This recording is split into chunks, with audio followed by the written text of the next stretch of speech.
Alrighty, welcome back to another Chase Stories Chats. I am with my good friend, Tina Frias. Thank you, Tina, for joining me today. I appreciate it.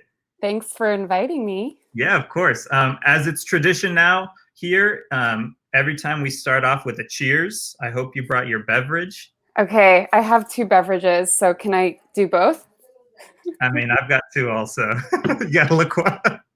I have a cold coffee and a liqueur. Perfect. Cheers. Cheers. Thank you. Tina and I know each other from high school. Fun fact, Tina was my love interest in my junior project, my junior Spanish project with Jesse Colligan and Alec Mishra. I don't know if you remember this. What? We made a music video for our Spanish final. Oh, okay. Yeah. I remember this. Tina broke my heart. It was a very sad time. It was very dramatic. The name of our band was Los Leones Oscuros. And that's how I originally met Tina. Wait, that's such a dramatic band name. Oh yeah, we went all out. And the thing is, she tried to not give us an A. That was the worst part. I tried to not give you a what? She did not want to give us an A on our project. Who did? Senora Jenkins, yeah, our teacher. Oh. Even though it was a masterpiece, I would say, an amazing music video. It was, yeah, so it was a music video. I remember this distinctly because, okay, correct me if I'm wrong about the occasion, but I remember being in this video and I think I was wearing a dress and it had buttons down the front. And I remember being like, fuck, because the buttons were like undoing themselves. I don't know if that was caught on camera, but it was an anxiety that I had during that filming session. Oh my gosh. So that's where we went to high school together. She's a year above me. And then we also traveled for a little bit through Colombia a couple years back with our friend Rachel, which was super fun. And that was a great time to get to know you a little bit more. We spent, that really cool hostel with the man. That was giant hammocks overlooking the mountains. I had broken my nose. I forgot about that in the pool. In a pool prior to going to these beautiful mountains with you guys. Oh my God. My nose was this wide. Yeah, you looked like you had a nasal strip on the entire time. You just did. Yeah. All right, Tina. We always start off with the really difficult questions first. So here is yours. Who influenced pop more, NSYNC or the Backstreet Boys? Oh, and God. Who is your personal favorite? I would say NSYNC. I think they had more talent.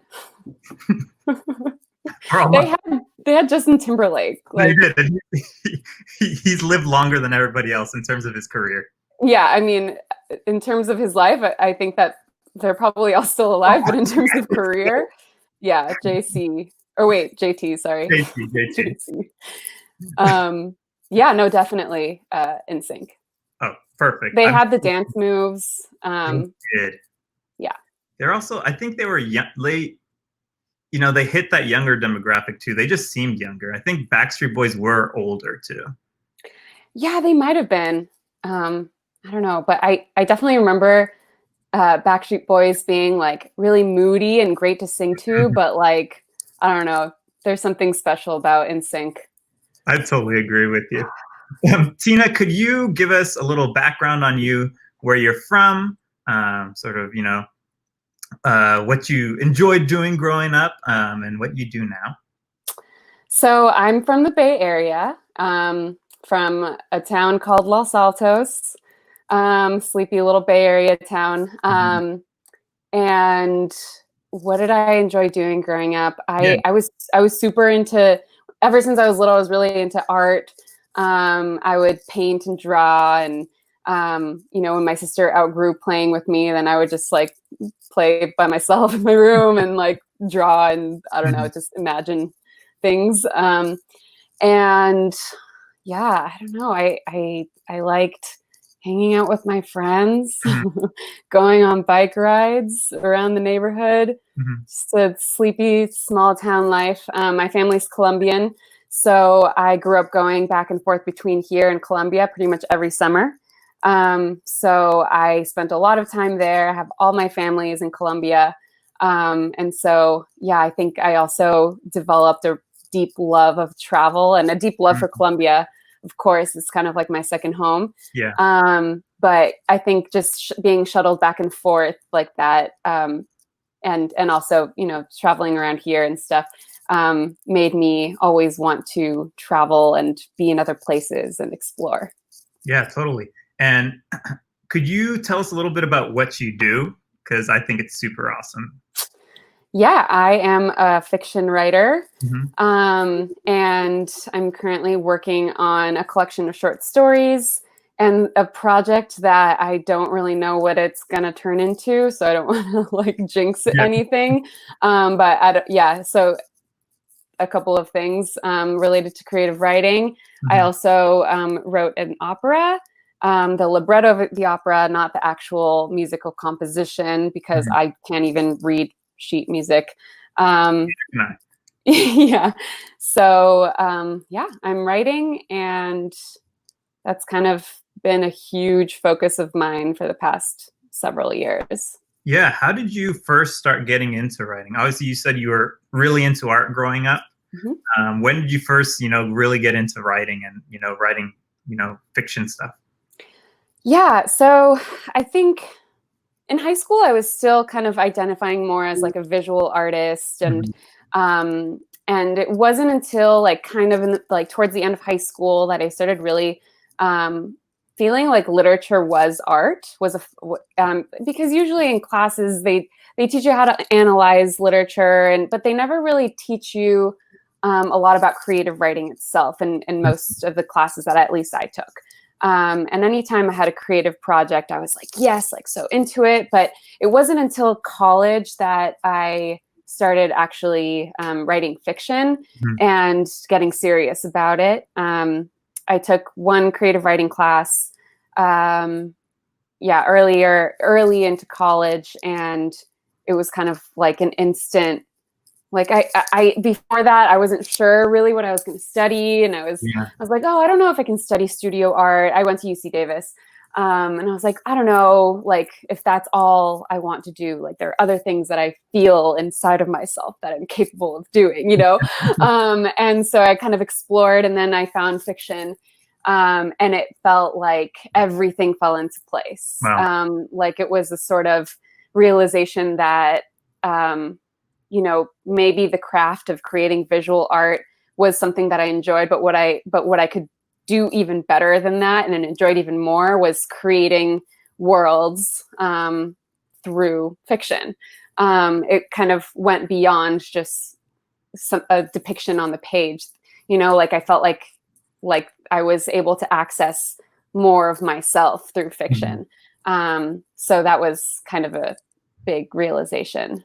Yeah, totally. Oh, that's such a special feeling, just kind of realizing like, hey, this is what I want to do and what I do really well, and everything just aligns. Exactly. And that's so cool that, you just like being in that class made you realize it. I'm sure for other people, it may take, going around and about and start trying to figure out, doing a lot of introspection and whatnot.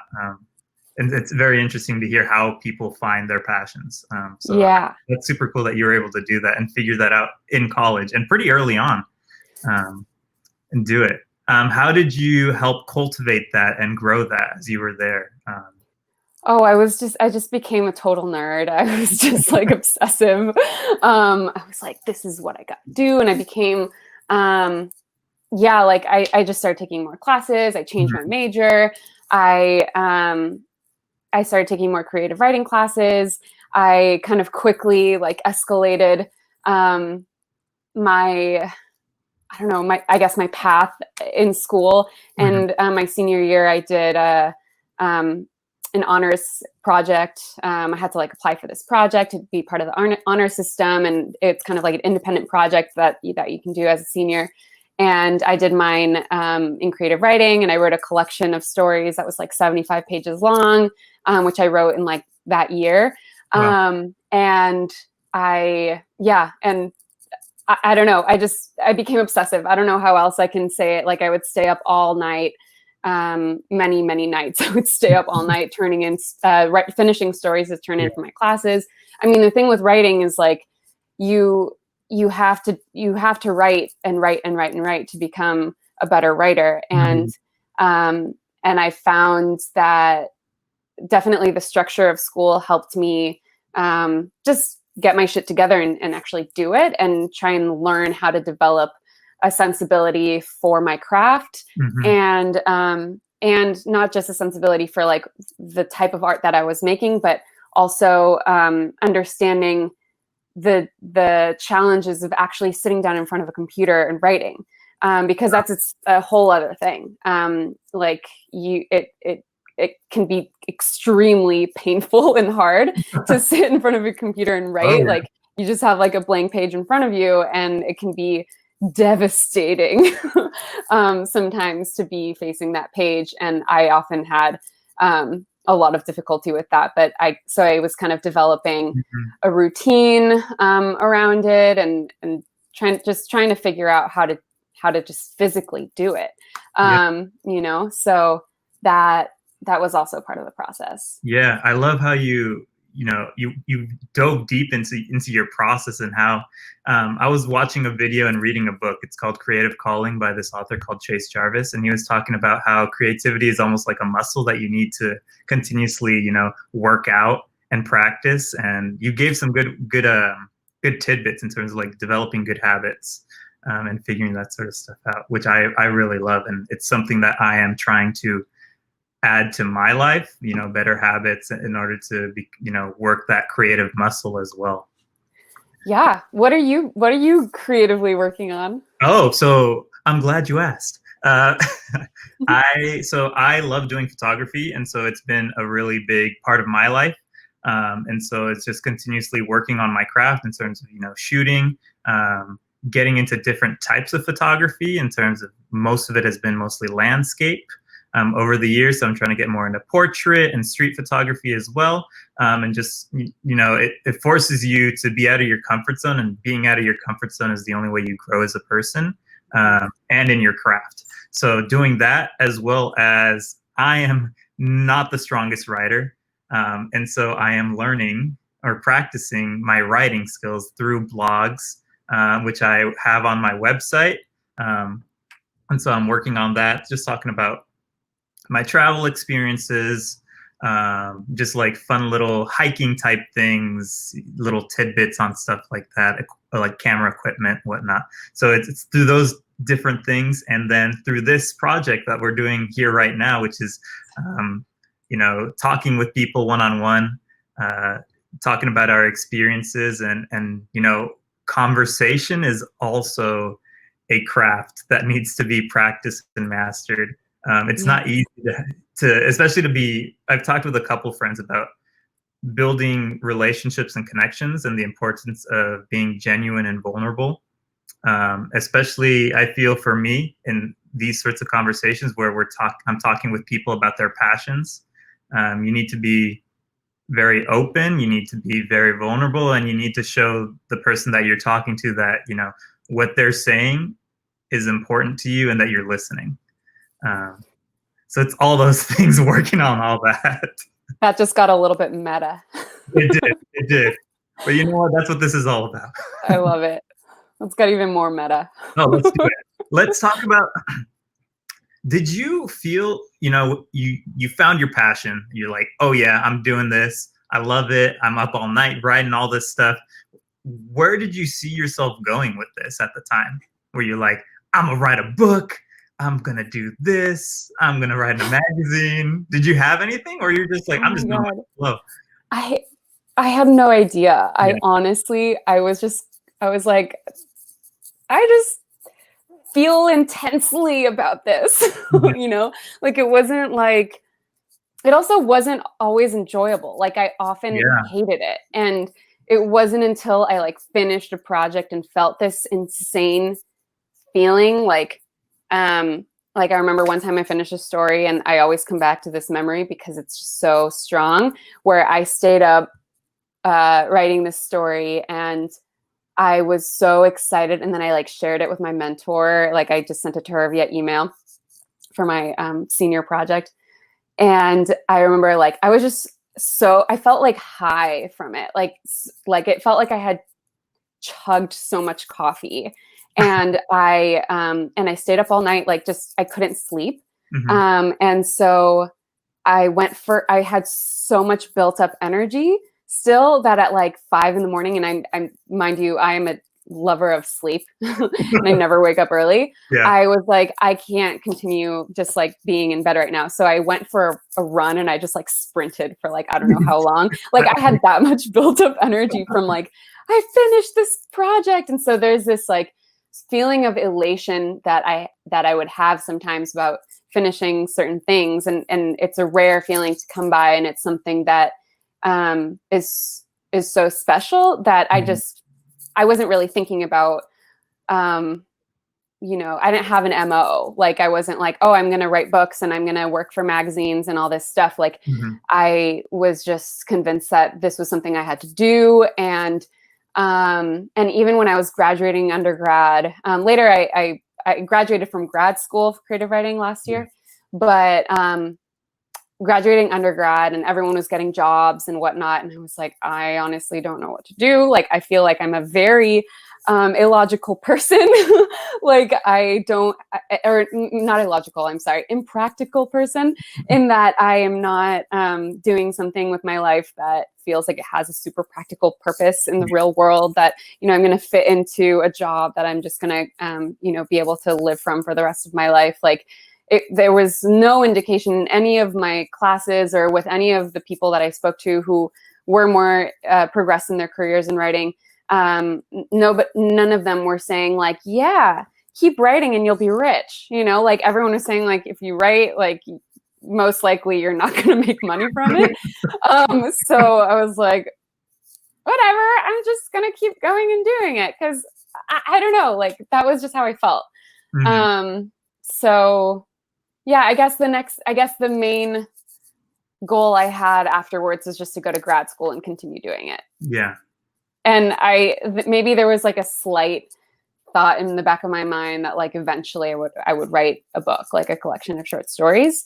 But I wasn't even like there yet. I was just thinking about like, how can I get better at this? Yeah, totally.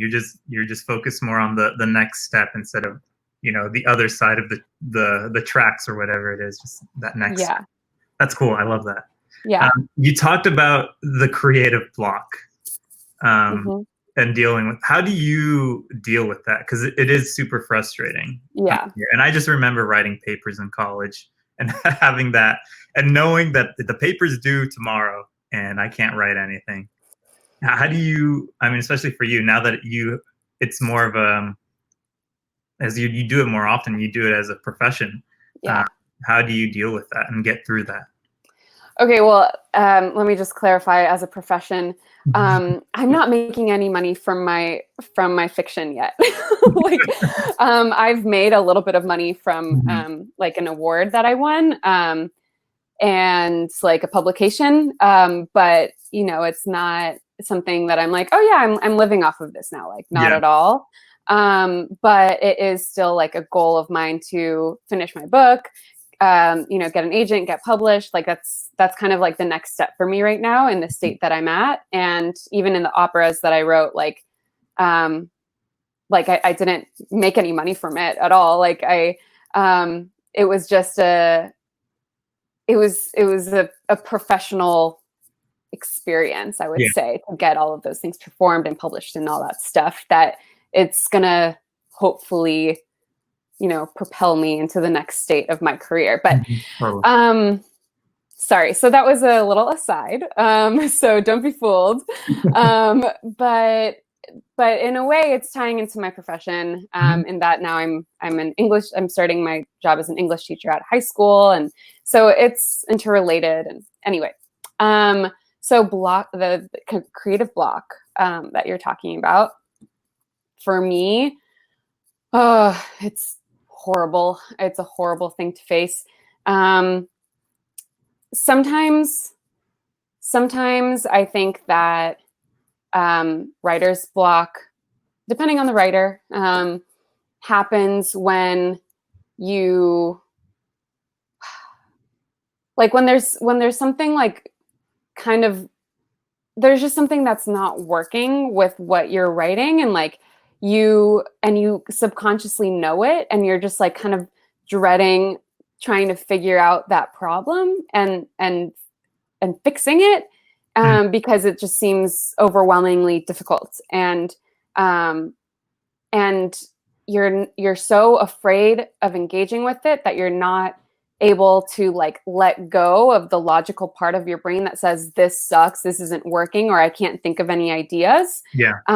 And engage with the subconscious. Like you need, like, I feel like for me, I have to get rid of all of those kind of thoughts that crowd my brain that say, you can't do this, this is too hard, like what you've created so far is bullshit, or whatever, to kind of throw that away and access the part of myself that has the ability to engage with the subconscious in a meaningful way to then produce real art.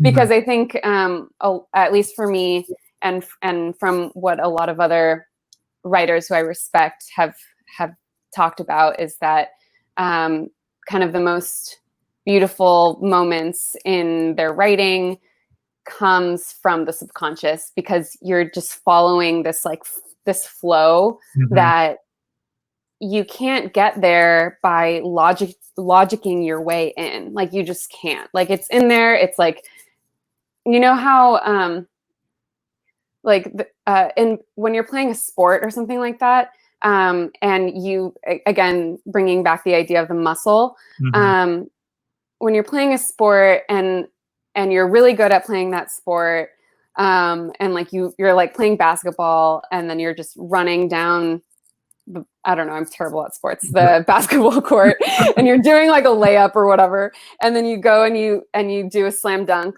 Like you're not thinking about your body's movements when you're doing it. You're just like, you're going into autopilot, like your body knows how to do this, and you're just going into the flow, right?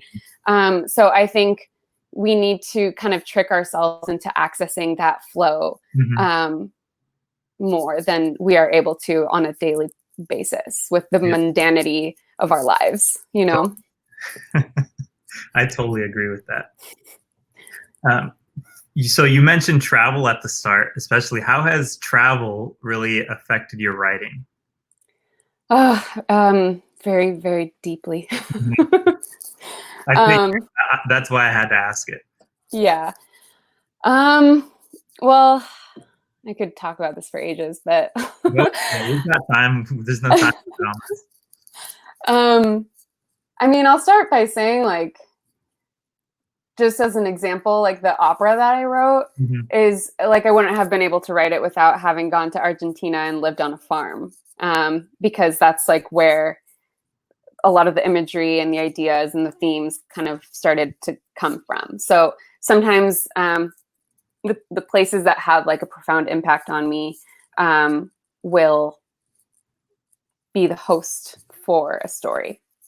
And I think kind of navigating different landscapes that spark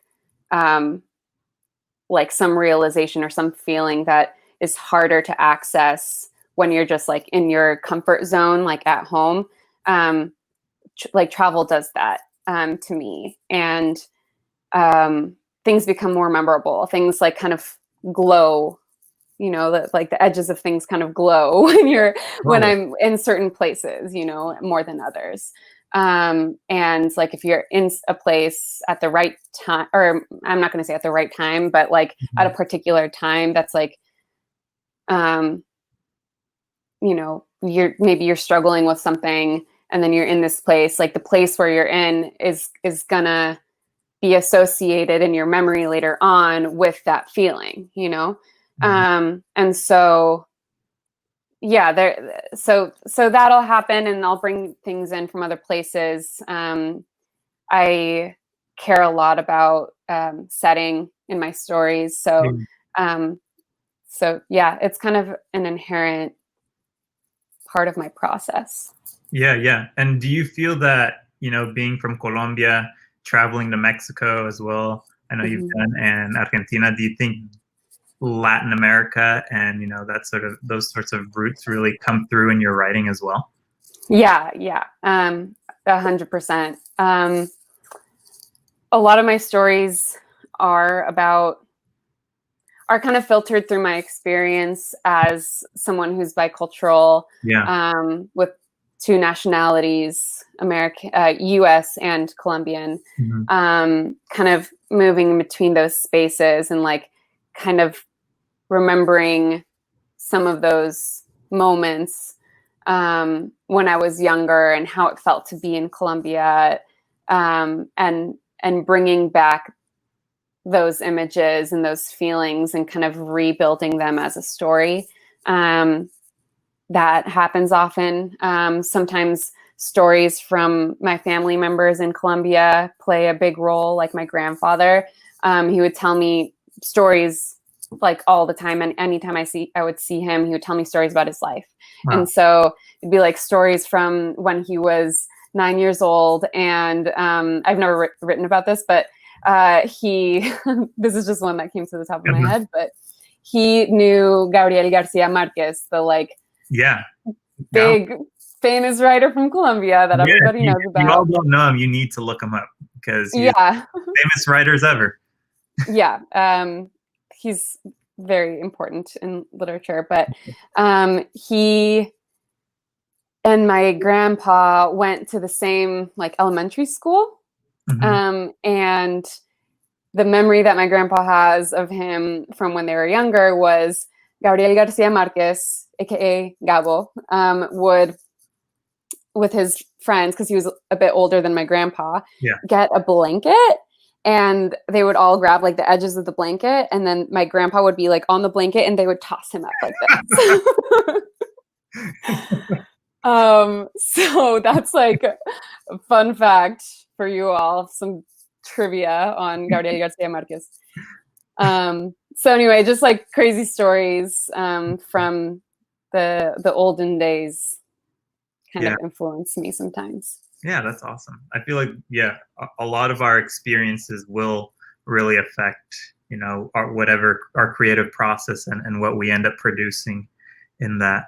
Do you have a favorite piece that you've written? I think I do. It's actually about my grandpa's farm in Colombia, and it's called New Year's in La Calera. And it's a story that's super special to me. I remember writing it. I wrote it in undergrad, actually. And it's really special to me because it has some family history in it. It takes place in this farm, una finca, where it's just outside of Bogota, which is the capital of Colombia. So it's in the Andes. It's in a really kind of almost surreal setting.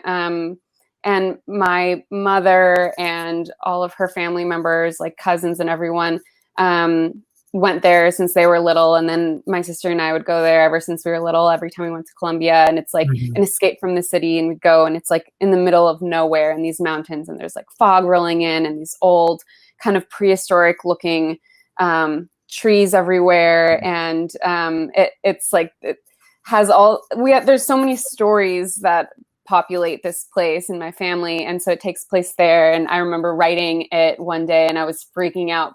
It was from one of my creative writing classes in undergrad. I was writing it for my workshop, and I had to turn in a story for my workshop. And so I was like, what do I write about? What do I write about? Oh my God. And I was just hitting my head against a wall and drafting, and I couldn't figure out what to write. And I was like, oh, why can't I do this? And I just sat down, and I was like, okay, what can I write that nobody else knows about? And so I wrote about that place. So it became a really special story for me. Yeah, I'm sure. And you describing La Finca right there, and where your family lives, makes me want to go back to Colombia and visit my family's finca as well. Yeah, where's your family's finca? In Cali, or actually it's in Santander. Okay. So a little bit Cool. further. Yeah, I've but never been to Cali. it's nice. I definitely recommend it. It's pretty. And also for salsa. If you like salsa, Of course, yeah. The mm, best salsa dancers in the world are in Cali. that they are. Too bad I've got 2 left feet. Oh no, I was gonna ask, are you an amazing salsa dancer? Not yet. I think there's potential, but I have not flexed my dancing muscle in quite some time. I know, it's kind of hard also during coronavirus. True. Very true. So, I mean, let's talk about being bicultural and, how has that, I mean, you talked a little bit about, it's, talking about that experience and how it's, it's come up in your work. What was it like for you growing up and doing that? I have experience, but I want to hear yours. Being bicultural and how it affects my work. It's your life in general. Oh, my life? Yeah, both. Oh, yeah. I think I mean, I would not be who I am without being bicultural. Like, it's an essential part of my identity. I grew up speaking Spanish at home, and then going to school and everybody speaking English. My first language was Spanish, and then but it was also kind of like a little bit of a mix between Spanish and English, because I couldn't like distinguish between the grammar of the 2 languages when I was really little, and I was like learning languages just like at all. Yeah. And so I would say weird things in both languages, and like, anyway, it was just like kind of funny. But so it was very much, and especially growing up here where it's very white, it's very homogenous. It's a very homogenous part of the Bay Area, I would say, which is generally like a very diverse place. But like in my schools, it was I would think I was the only Latino kid, and except for like a couple others. And so it almost felt like there was a difference between like who I was in school and who I was at home. And then sometimes like who I was at home would come out at school, and there would be like I don't know, like a weird moment where I'd be like, wait, like, what's going on? Like, why are we all so different? And I had a community of Latina friends, like, who had immigrant parents like mine, who were from Venezuela or Colombia or Peru or Mexico. And so they all became like, their parents are friends with my parents, and they had kids. And so then just became this community where we were always speaking Spanish and like dancing. Like, our Thanksgivings were like, we'd have Thanksgiving super late with all these people, with all these Latinos. Like, we would, and this still happens, eating until like, we would start dinner at like 10 p.m. because it would like take us that long to like make all the turkey and all this shit, like, because Latinos are like late with everything. I mean, and that's why I assumed it was starting late.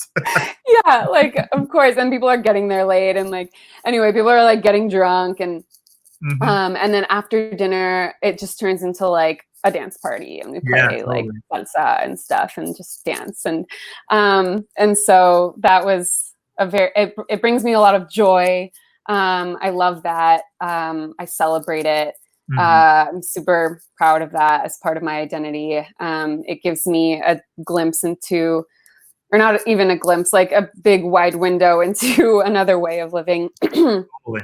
And it makes me want, like, I feel very connected with people who come from 2 cultures often. So what about you? Well, I mean, I had a similar experience where, I went going to Sacred Heart, which is our high school, very much a very white school, and having to play the role of, the 2, I would describe it as like 2 different masks, one at home and one for school as well. I mean, it was a mix of Spanish and English at my house too.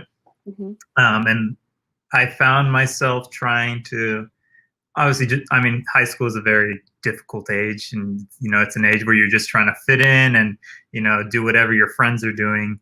And not really try and stick out and create waves or whatnot, at least in my case. And, I found myself kind of pushing my culture and, what's super important to me to the side in order to try and fit in. And it wasn't really until college and, finding a larger group, a larger, Latin population, more Latin friends, and speaking in Spanish. And I think the tipping point for me was my senior year of college, where I did a service trip to the Dominican Republic, and a decent amount of the people in my group couldn't speak Spanish. And so I was translating a lot. And I was just realizing how important first of all, the language is, and having that culture and is so important. And like you said, it gives you a window into different, ways of life. And it was totally that. And, being able to share experiences and creating relationships because you can speak Spanish or any other language, I feel it's super special.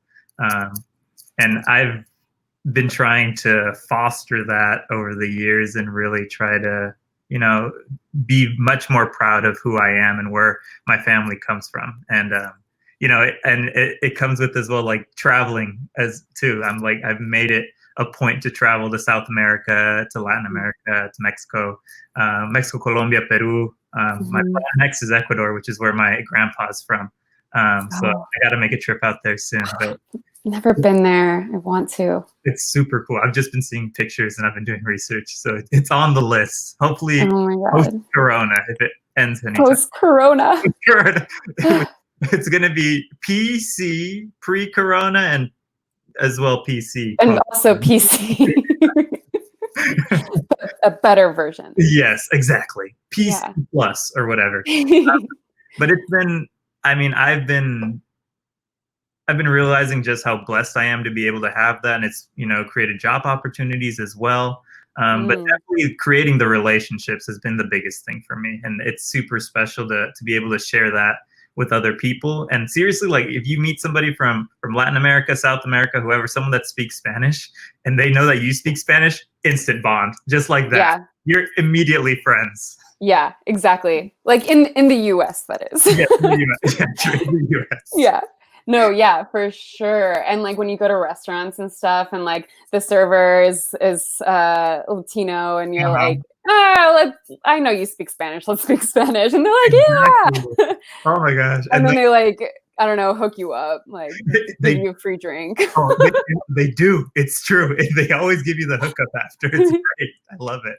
And probably one of my favorite things was I went with with a group of friends to a restaurant. Do you know Milagros in Redwood City? I don't know. It sounds near familiar. Broadway. Anyways, it's like it's a Mexican American restaurant. There's a lot.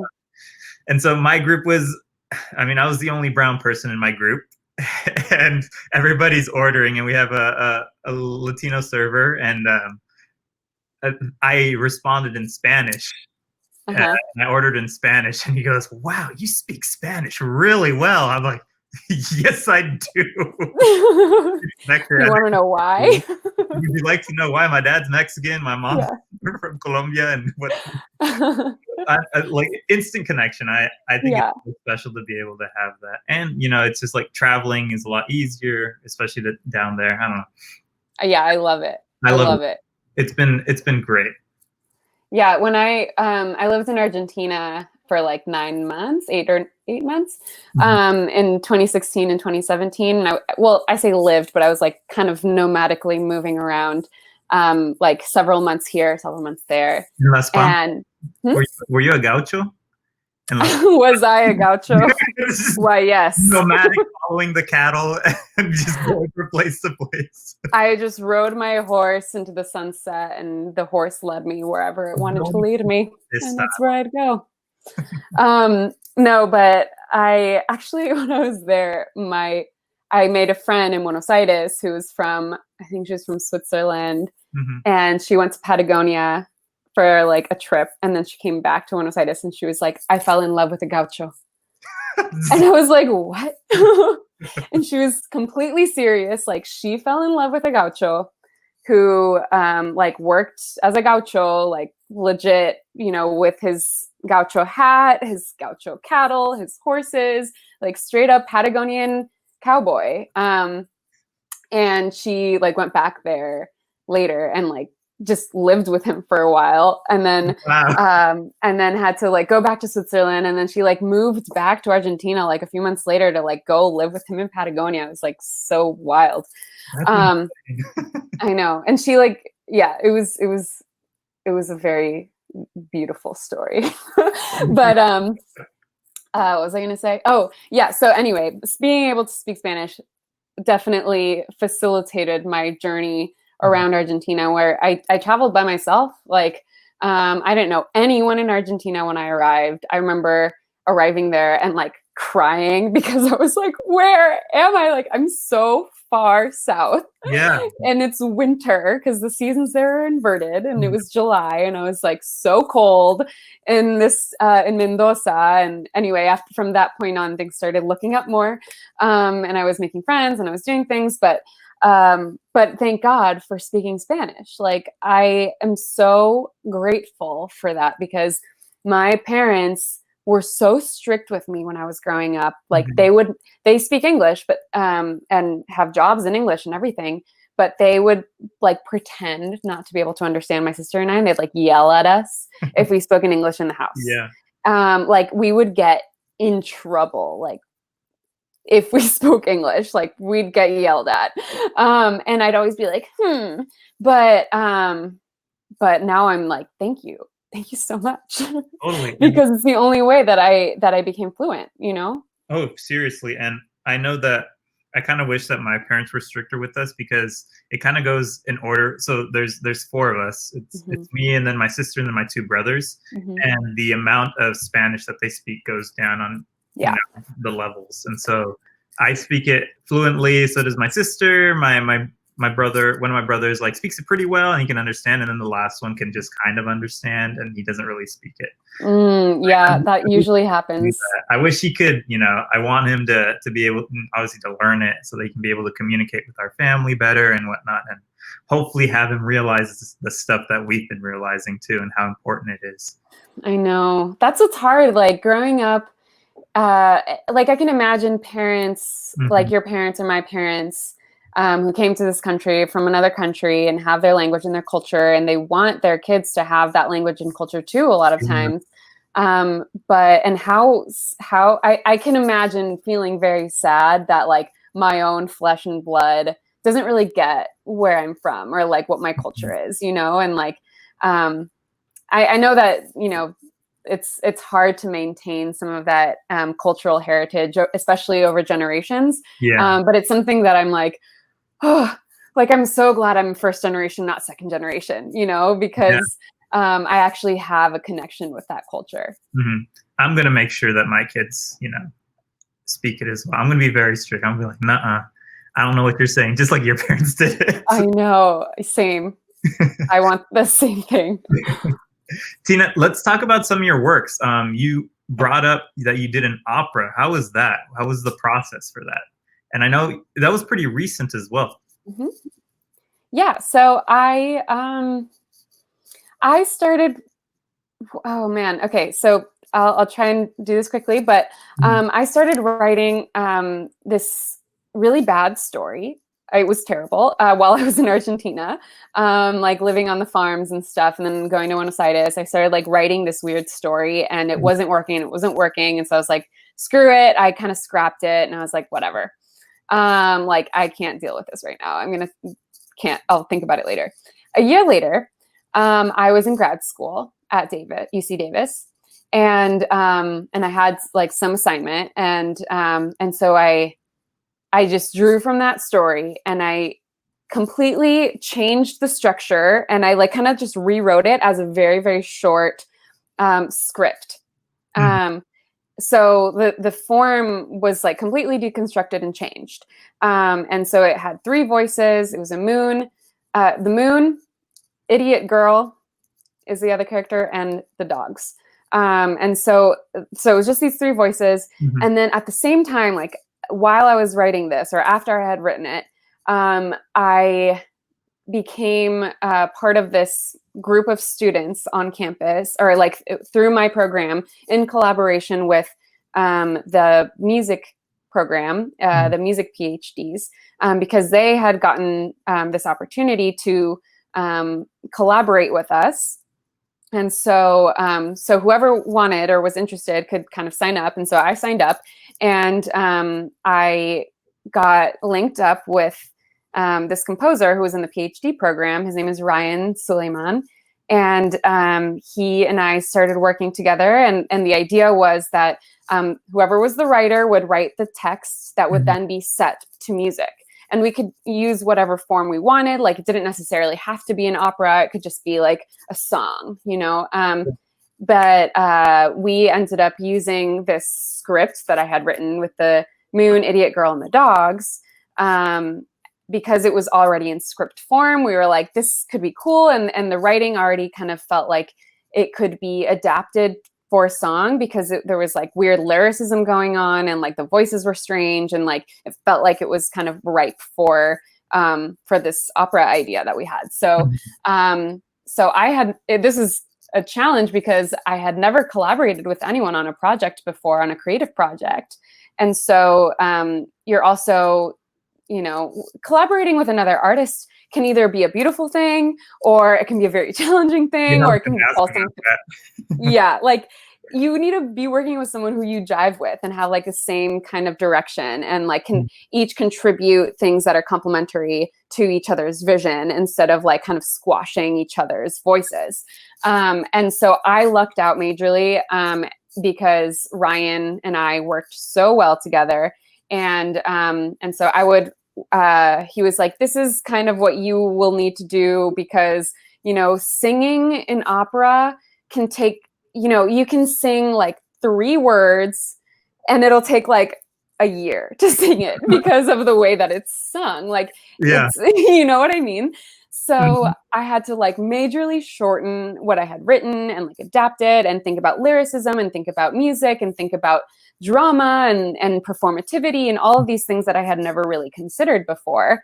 And kind of ask Ryan, like, okay, like how would this work musically? And then we would kind of collaborate together, and then he would say like, okay, well, we need to have like this be like a momentous scene or something like that. And then I would go back and I would like change, and because he's thinking about the musicality of it and how he's going to create drama through the progression of the music. And he has to create like a theme and all these things that I had never really considered before in terms of like structure of music. And so we would kind of just go back and forth, and he would ask me about like my intentions with the text, and like he would do like a literary analysis of my writing, and so that he could like really understand the aesthetic, the characters, just everything. And so yeah, we just worked on this for a while, and it became an opera, and then we submitted it to various places, and it got performed in various places, and we collaborated with this group in Sacramento, and they did an amazing job of their performance last year. Like it just kind of took off, and we've had some success showing it in different places. So it's been awesome. Man, I would have never thought of that, you know, all that behind the scenes stuff that you have to figure out in the collaboration. Like when I think of opera, I just think of, who is it? Andrea Bocelli. And just him singing. That's all I know. Yeah, so, I know. Man, that's incredible. I mean, that's a lot of work, and it was probably such an incredible feeling for you to be able to see it on stage, all the hours of work that you put into it, and seeing it as a finished product. I think that's probably one of the coolest things about being a creative too, is like seeing that finished thing at the end. Oh my God, yeah, that's like the most amazing feeling, because when it's just fiction on the page, it's just on the page, and the experience that the reader has with it is independent of you. Like you don't get to live it with them, you know, but seeing it performed like that meant not only could I witness the story that I had made as an audience member, but I could see how all the different people involved in these operas were engaging with the story in a really, really deep way and bringing their own interpretations to the performances and to their own characters when they're performing these different characters, and drawing from personal experiences and like really connecting with the characters and the themes, and like having conversations with all these people who were involved, was like, like, all of you guys are engaging with my story. Like, this is crazy. Oh yeah, it must have been surreal. I don't. Mm-hmm. Yeah, I probably would have cried. Me being my emotional self would have shed a couple tears. I definitely shed tears. Well, so that was last year, and so this year, and a bit of this year as well. And a bit of this year. Okay. Mm-hmm. This year, though, you were supposed to go back to Argentina. Mm-hmm. Do you want to talk about that? And then COVID happened. Thanks, COVID. Yeah. This is the sad part of the story. So I got a Fulbright grant to work on my collection of short stories, which I had been working on as my thesis for grad school. And so I was supposed to go to Argentina, and I was going to go to Buenos Aires and live there for 9 months and work on my book and take classes at one of the universities, and just work on my book and be happy. And it was going to be 9 months of this. And, you know, like as an artist, like, this is what you need. This is like what fuels your career, like the time and support to complete your projects, because otherwise, like, there are so many other things that you have to think about in your life, like paying rent, getting a job, like and that can be really difficult to handle when you're also trying to write a book or whatever. Like you need time. And especially with the way that I work, like I will go like 12 hours just working, and like that doesn't work for a 9-to-5 schedule. And I've kind of like been sacrificed a lot of like career, I guess. Like I've never had a 9-to-5 like 40-hour week job because I've been like trying to write.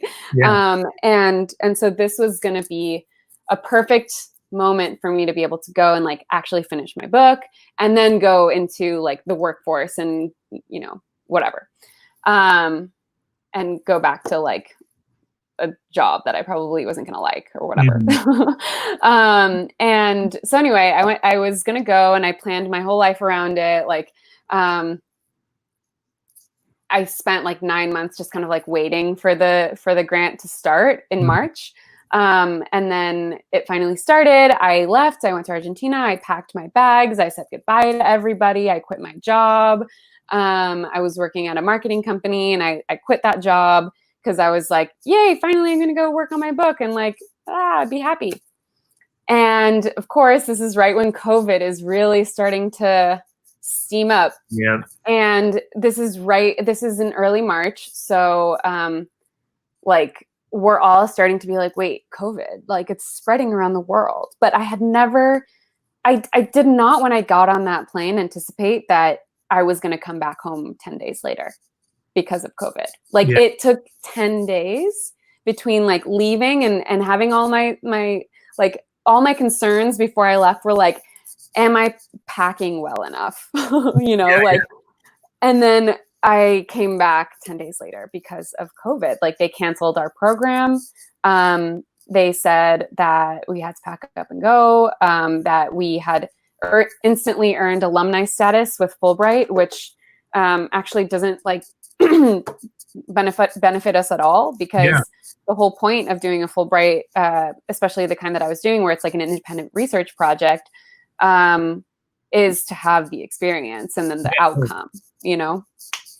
So that's very frustrating. Yeah. But it has opened up an opportunity for you now. Yeah. You are now a high school teacher. I am. And how are you feeling about that?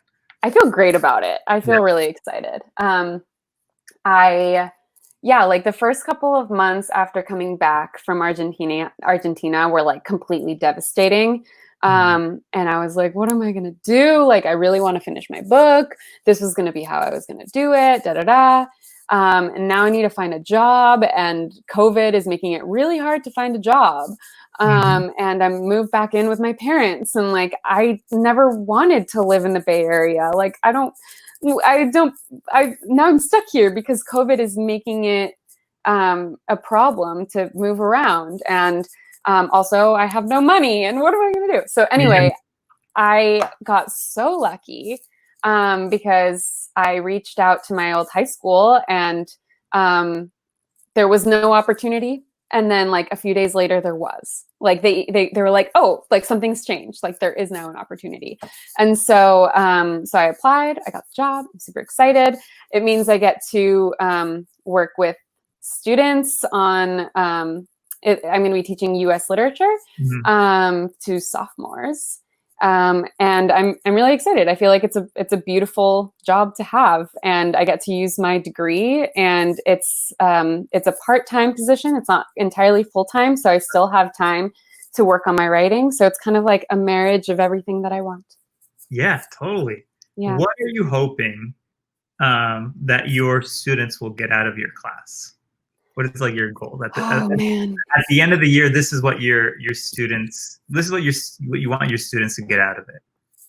I want them to, well, first of all, because it's U.S. Lit, I want them to come out of this with a very strong understanding of the systemic racism that has been occurring in this country since its inception, and how they, as individuals, play a role in that, and how they can address it and be anti-racist, and doing that through teaching certain texts in a certain way, and teaching them to be critical of like the more traditional canon that has amplified the voices of white writers, white male writers, rather than anybody else. And kind of understand American history through literature a bit better. That's one thing. And then I also want them to, as a creative writer and as someone who's taught creative writing at Davis, like I really want to bring in creative writing into the classroom, and I want them to realize that literature is art, and that they have the potential to make art of their own, and in whatever way, in a serious way, in a silly way, but that it's important to think about art as like a really radical thing that we can do as human beings, to like that narratives matter. Like the narratives that we hear every day matter in the way that like culture is created, and that they can also participate in the creation of culture through their voices. And like I want I want them to at least feel that in some way, and like I want somebody in the classroom to like be excited about like being themselves by the end of it, you know? Like I want them to like be down with creating a better version of themselves. Oh, that's awesome. Man, I want to be in your high school English class. That sounds great. Put on a pair of sunglasses and like a hat and sit in the back. Shave my beard. Honestly, when I shave, I look like I'm 18. So I might be able to pass. Yeah, just come in. Join my Zoom sessions and like it'll be even easier. Oh yeah, true. I'll keep the screen black. The video up. Oh my God.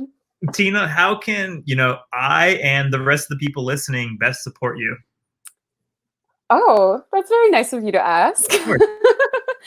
I feel honored that you're asking me this. I don't know, just be yourself, be cool, be nice. I don't know. Do you. That's how you can support me. I was gonna, or like for your projects, will you have any other things coming up? Another way you can support me is if I ever do have a book come into the world, buy it. Yeah, and give it 5 stars online on Goodreads. Rate it, comment, 5 stars, subscribe. Give it all. Buy 10, share them with all your friends. Exactly. Well, Tina, this is your chance to plug yourself. Do you have a website somewhere people can, find you? See some stuff? Is your stuff online? You can find me online on my website, ChristinaFriez.com. that's without an H because it's Cristina. And then it's fries, not fries, but it's spelled like fries. So Cristina Fries, if that makes it easier. Yeah. .com. And yeah, I'm on Instagram, Tina_Frias. But I'm gonna have to probably put it on private mode because I'm gonna be a high school teacher and I don't want any kids finding me online and looking at pictures of me because that would be very creepy. Oh, and you know they're gonna do it too. I know they will. For sure. So. And so if anybody is interested in, what you've done, if they have any questions and wanted to reach out, are you okay with people reaching out and asking you questions and talking about For sure. Whatever? Would your website be the best way? Yeah. Okay. There's a little contact me form on my website and that'll just go straight to my email. So you can do that. Awesome. And I'll be very excited to receive a submission from Squarespace from somebody. It always gets me excited. Like, ooh, somebody's on my website. Yeah, I know. So I will also include that when this comes out in the description so that if anybody is interested and wants to check it out, they can go there too. That sounds great. Thanks, Marcelino. Of course. Tina, thank you so much for your time. I really appreciate it. You too. Good luck with the rest of these conversations. This is fun. Thank you. Yeah, we'll have to do an update once you kind of get things rolling, or if you do any other projects in the future, we can do an update and see how teacher life is going and about your project as well. Yes, maybe something very exciting will happen between now and then, and things will change dramatically, and we'll just have to, talk about all of that. Yeah, exactly. Or the plan eventually is to make these in person. So I am looking forward to that. Yeah, we can do it since I work down the street literally from you. We can meet up at the Dutch Goose and do it. Oh my God. Wow. That kind of terrifies me. I know. It reminds me of my high school times. That place is so grungy and gross. How weird that I'm going back to teach at my own high school. But anyway, it's going to be awesome, but it's also a little surreal. Yeah. Hey, Tina, I hope you have a great rest of your day. Thank you so much. You too. Bye. See you around. Bye. Thank you for tuning into Chase Stories Chats. If you enjoyed and want to find more, follow along at Chase Stories on Instagram, Twitter, YouTube, and let me know what you thought of the chat. And if you'd like to be involved, please reach out through chasestories.com.